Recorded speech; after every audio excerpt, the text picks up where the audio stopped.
अगर आप लोग हमारे चैनल पर नए हैं तो प्लीज चैनल को सब्सक्राइब करो और ऐसी कार्टून की वीडियो देखने के लिए बेल आइकन को ऑन करें। दिल्ली शहर के पास ही दशरथ नाम के किसान का एक अमरूद का बाग था। वो उस बाग में बिना कोई रसायन छिड़के ऑर्गेनिक तरीके से ही अमरूद के फल उगाता था। एक साल अमरूद की खूब बढ़िया फसल हुई। ये देखकर दशरथ बहुत खुश हुआ। तभी उसके पास प्रताप नाम का एक आढ़ती आया।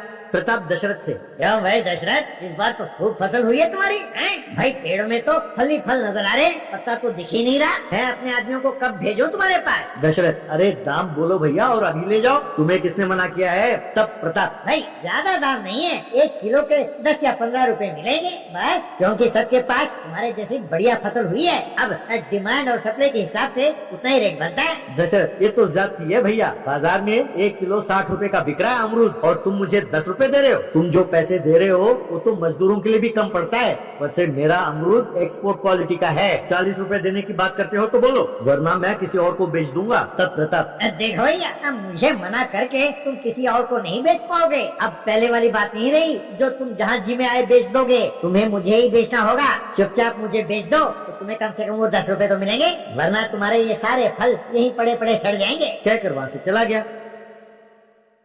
उस दिन रात को दशरथ ने अपनी पत्नी रेवती और बेटे छोटू को प्रताप वाली सारी बात बताई। ये सुनकर रेवती, सुनो जी, वो तो एक नंबर का चोर है, उसका दिमाग ऐसा ही चलता है। आप एक काम करो, उसे 1-2 रुपए बढ़ाने को कहो और सारा माल उसे ही बेच दो।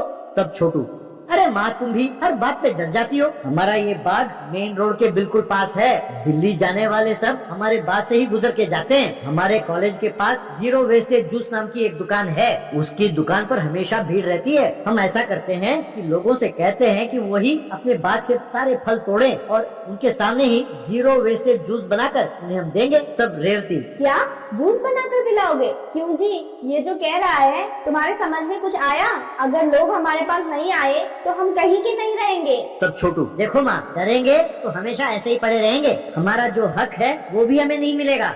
बाद में छोटू अपने दोस्तों और अपने पिताजी के साथ मिलकर अमरूद के बाग में जीरो वेस्टेज जूस बनाना शुरू किया।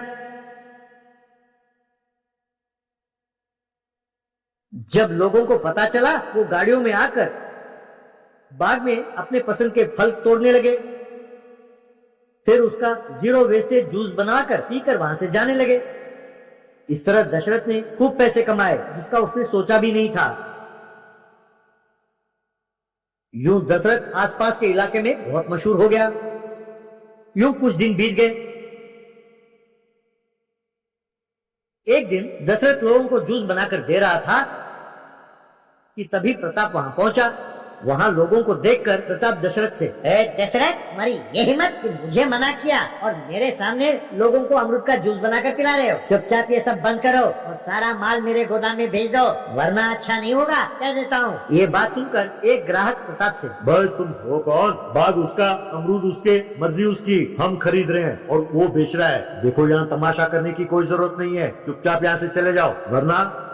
तब प्रताप, है और मैं क्या कर लगे? अपने आप को 30 मार खान समझते हैं? देखो चुपचाप अपने परिवार को लेकर यहाँ से चले जाओ, वरना मेरे हाथों पिटोगे। इतना ही नहीं, अगर मैं चाहूँ तुम्हें जेल के अंदर बंद करा सकता हूँ और तुम बाहर भी नहीं आओगे। तब वो ग्राहक, अच्छा तो तुम इस जिले के एसपी को जेल के अंदर डालोगे? यानी तुम बहुत पहुँचे हुए आदमी हो। 1 मिनट अपना पहुँच तो दिखाना। क्या कि उसने फोन उठाया और किसी को कॉल किया। तभी 2 जीप भर के पुलिस वहाँ पहुंची और प्रताप को खूब मारा और उसे गिरफ्तार किया। बाद में एसपी प्रताप से, देखो बच्चों, जेल से छूटने के बाद यहाँ इस बाग के आसपास कहीं नजर आए तो फिर तुम जेल के बाहर कभी नहीं आओगे बच्चों। यूं पुलिस ने प्रताप को गिरफ्तार किया और उसे ले गई। तब दशरथ ने एसपी जी को धन्यवाद कहा उसकी मदद करने के लिए।